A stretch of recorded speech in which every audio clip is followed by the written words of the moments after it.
శ్రీ గురుభ్యో నమ.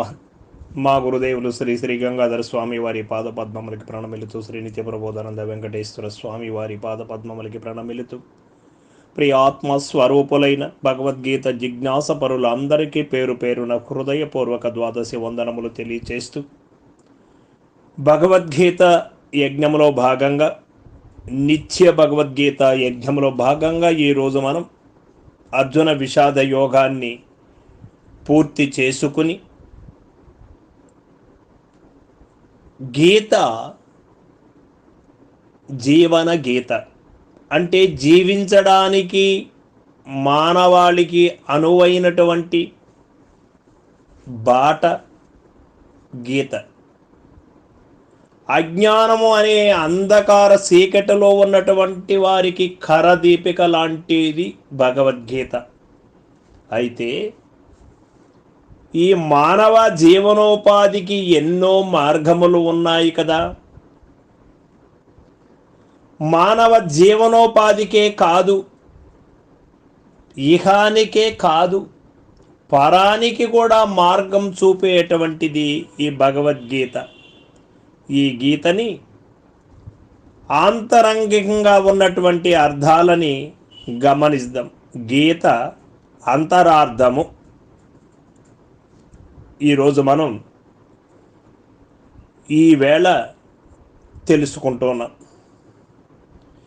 పాండవ కౌరవ సైన్యం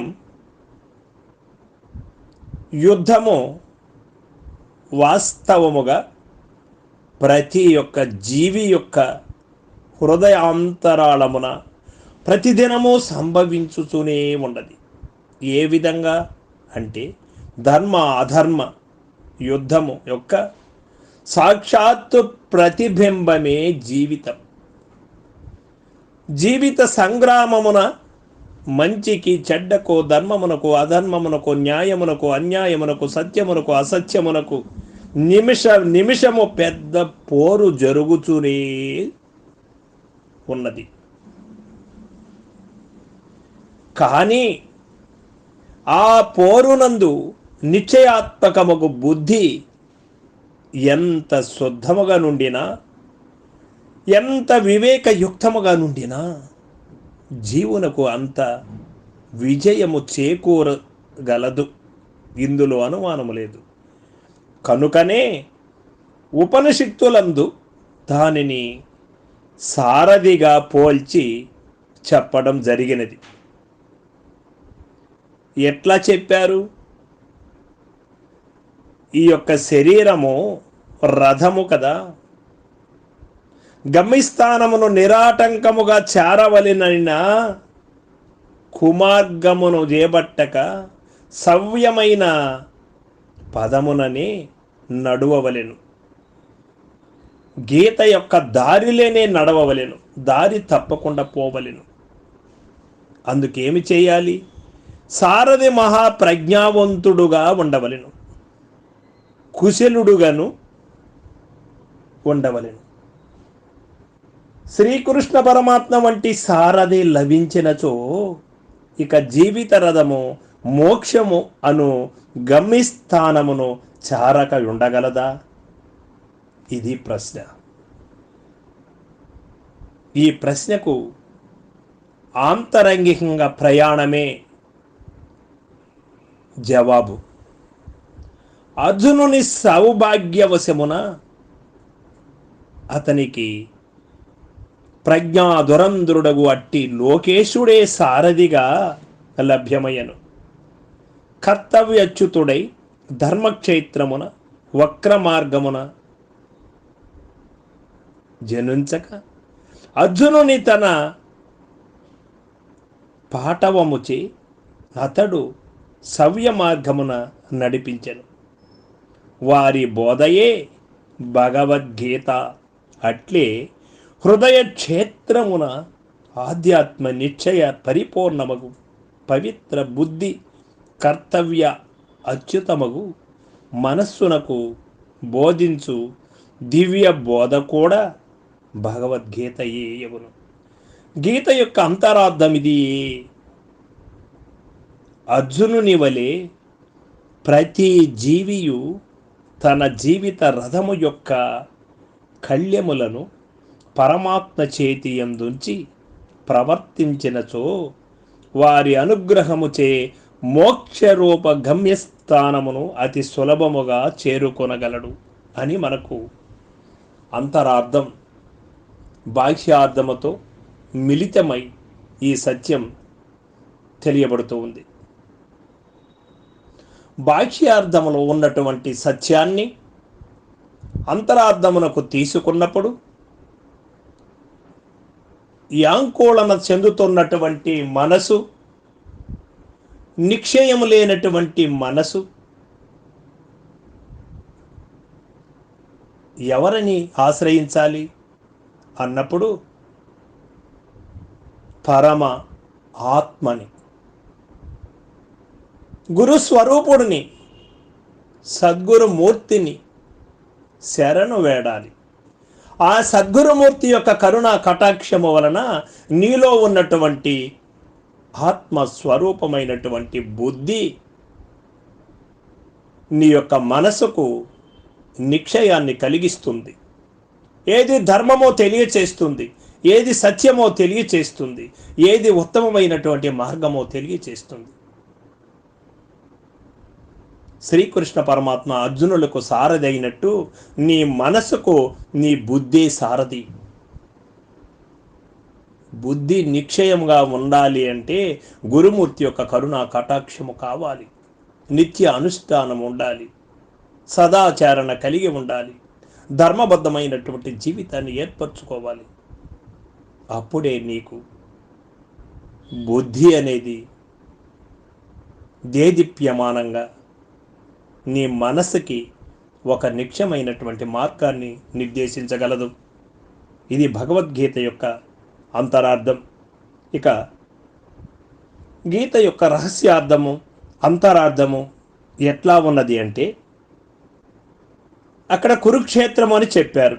కురుక్షేత్రం అనగానేమిటి? హృదయ క్షేత్రము.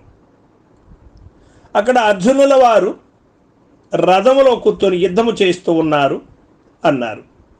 అక్కడ అర్జున రథం అనగా నీ యొక్క శరీరమే. సారథియగు శ్రీకృష్ణుడెవరు? ప్రజ్ఞాన రూపమగు బుద్ధి. ఆ బుద్ధియే పరమాత్మ. అందుకే మన వాళ్ళు అంటూ ఉంటారు, ఏమైనా పొరపాటు పని చేసినప్పుడు బుద్ధి లేనివాడా అని. అంటే బుద్ధి నిర్ణయం తీసుకునేటువంటి పని అది చేయకుండా ఉన్నప్పుడు బుద్ధి లేనివాడా అంటారు. మరి బుద్ధి ఎందుకు నిర్ణయం మంచి నిశ్చయం తీసుకోలేదు అంటే మనసు పరమాత్మని కోరుకోలేదు కనుక. ఎప్పుడైతే మనసు గురు పాదములను పట్టుకుంటుందో అప్పుడు బుద్ధి నీకు నిశ్చయాన్ని కలిగిస్తుంది, మంచి మార్గమున నడిపిస్తూ ఉంటుంది. ఇక్కడ రజకుడగు అర్జునుడు ఎవరు అంటే చంచలమైనటువంటి మనస్సు అనగా జీవుడు అని తెలుసుకోవాలి. గుర్రములు అనగా ఎవరు? ఇంద్రియములు. ఇంద్రియములను, గుర్రములను ఏ విధంగా శ్రీకృష్ణ పరమాత్మ చేతులలో గుర్రాలని పట్టించాడో అర్జునుల వారు, అందుకని ఆ రథము చారవలసినటువంటి చోటుకి సక్రమంగా చేరుకొని యుద్ధములో విజయుడయ్యారు అర్జునుల వారు. అదే విధముగా ఈ యొక్క గుర్రములుగా ఉన్నటువంటి ఇంద్రియములను మనం బుద్ధి చేత పట్టివ్వాలి, బుద్ధి ఆధీనములో ఉండాలి. మనసు ఆధీనములో వ్యవహారము ఏమి కూడా చేయకూడదు అని మనకు తెలియబడుతుంది. ఇక్కడ కౌరవులు ప్లస్ ప్రతిపక్ష సేన ఎవరు? కామ, క్రోధ, రాగ, ద్వేష, అహంకార, మమకారాది దుర్గుణములన్నీ కూడా కౌరవ సేననే. ఇక పాండవులు ప్లస్ స్వపక్ష సేన అనగా ఎవరు అంటే నిర్భయత్వ, భక్తి, శ్రద్ధాది సద్గుణములు అన్నీ కూడా పాండవ స్వపక్ష సేననే. వీళ్ళందరూ కూడా శుభాన్ని చేకూర్చేటువంటి లక్షణాలు నీలోనే ఉన్నవి, గమనించాలి. అర్జున ధనస్సు అనగా ఏమిటి? సాధన చతుష్టయము, మనకు సాధన చతుష్టయము గురించి బాగా తెలుసు. దాన్ని ఎవరైనా కూడా అనుష్ఠించి తీరవలసినదే అని తెలియబడుతూ ఉంది. సంజయుడు అనగా ఎవరు? సంజయుడు అంటే నీలో ఉన్నటువంటి వివేకమే. వివేకము కోల్పోయినటువంటి వాడు సంజయుడు కాదు, వివేకముతో ఉన్నవాడే సంజయుడు. ధృతరాష్ట్రుడు అనగా ఏమి?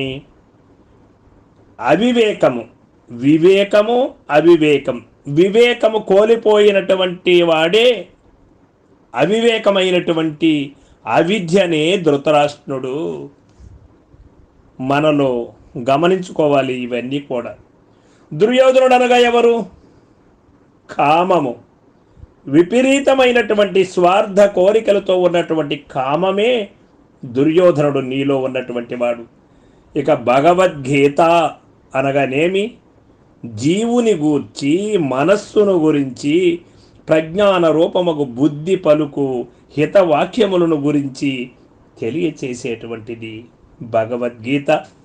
ఇటువంటి మహద్గ్రంథాన్ని అనునిత్యము వింటూ ఉన్నటువంటి భగవద్గీత జిజ్ఞాసపరులైన భక్తాదులకు అందరికీ, ఈ గ్రూపుల్లో ఉన్నటువంటి అచల గురువులు, గురుపుత్రులు, శిష్య ప్రశిష్య బృందమునకు అందరికీ పేరు పేరున హృదయపూర్వక ద్వాదశి వందనములు అర్పిస్తూ, భగవద్గీత మొదటి అధ్యాయం యొక్క ఆంతరంగికంగా అర్థాలని ఇప్పుడు మనం తెలుసుకున్నాం. రేపు రెండవ అధ్యాయం సాంఖ్య యోగాన్ని గురు దయ వలన అందరం సమిష్టిగా పంచుకుందాం. సర్వం సద్గురు పాదార్పణమస్తు. జై గురుదేవ.